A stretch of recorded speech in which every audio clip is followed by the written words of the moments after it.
In the village of Okuta, a child was born during a season of storms.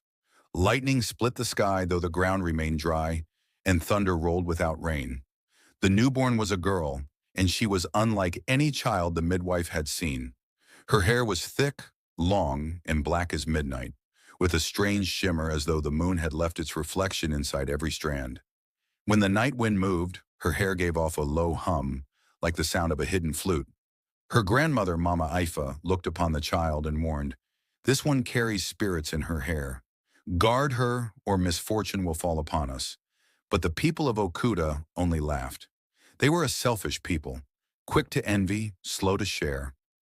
What power, they asked, could possibly live inside a girl's hair? As Naya grew, the warnings proved true.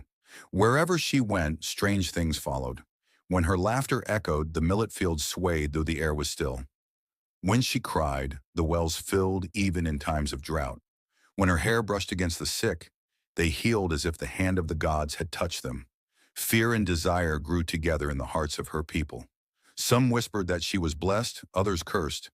But the one who watched her most closely was Chief Adigan. Okuda was plagued by famine, and the chief's barns were as empty as the rest. Yet he saw that Naya and her grandmother always had food and water. Chief Adigan saw that Naya and her grandmother always had food and water. He sent spies to watch her, and they returned with unsettling stories. A goat healed when its horn brushed her hair, birds circled above her as though guarding her, and the dying revived when she sat by their mats. Greed consumed him. "If her hair holds power, then it belongs to me. With it, I will rise above kings and rulers, and Okuta will never hunger again."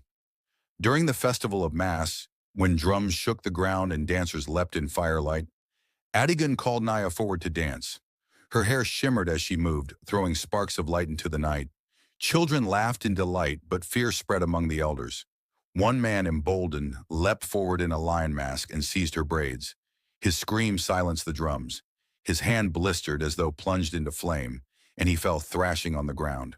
The people stepped back in terror. Mama Ifa cried out, "The spirits guard her! Touch her hair, and you invite death." But Adigan only smiled. "It is true," he thought. "The power is real, and I will take it." That night beneath the old baobab tree, he gathered his council. "Tomorrow we cut the girl's hair. We share it among us. Each lock will bring healing, water, and wealth. Okuta will prosper." The elders muttered in fear, but many agreed, driven by hunger and envy. Only the oldest among them, Baba Kalu, spoke against it.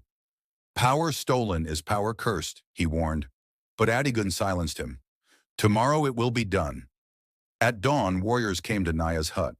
They spoke gently, pretending honor. Mama Ifa clutched her granddaughter's hand, her eyes filled with dread. "Do not go, Naya. I dreamt of shadows on your head." But the warriors dragged her away to the palace. There they laid her on a mat.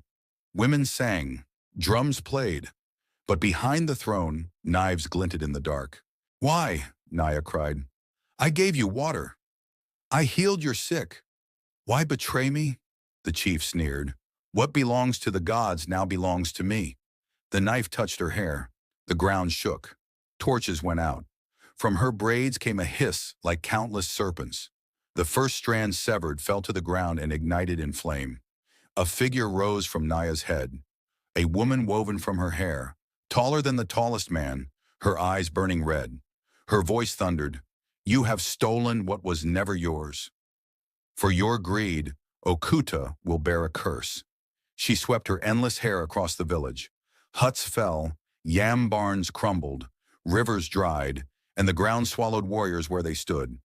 Naya was freed, her hair growing back instantly. Longer, darker, more terrible than before. She wept, not for herself, but for the ruin her people had brought upon themselves. She left Okuda behind. The village became a wasteland, cursed and silent, its people broken and starving. Wherever she went, however, rivers flowed, fields bloomed, and the sick were restored. Travelers began to speak of her, the girl whose hair carried both life and destruction, blessing and curse.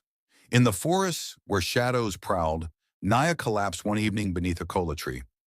It was there that a hunter named Oba found her. He had been tracking an antelope, but what he discovered instead was the mysterious girl of whispers and curses. She tried to send him away. "Leave me. I am cursed.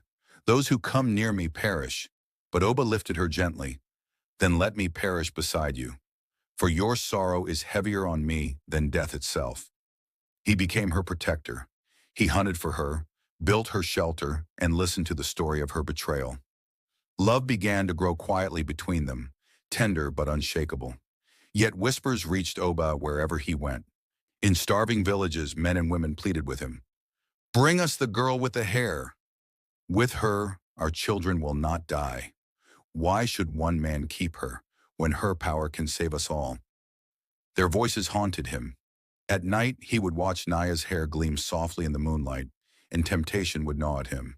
If he cut just one strand, would it not save thousands? The same greed that had destroyed Okuta whispered in his heart. One night, his struggle overcame him. While Naya slept, Oba drew his knife. His hands shook violently as he reached for her hair. But before the blade could touch, the strands hissed. Shadows rose from the ground. Naya's eyes opened, filled with tears. "Oba," she whispered, her voice breaking. "You too?" The forest fell silent.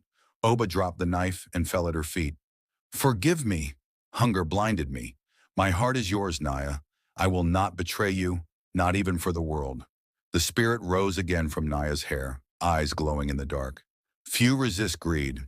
Fewer still resist when love is tested. "Oba, you were tempted, yet you chose truth.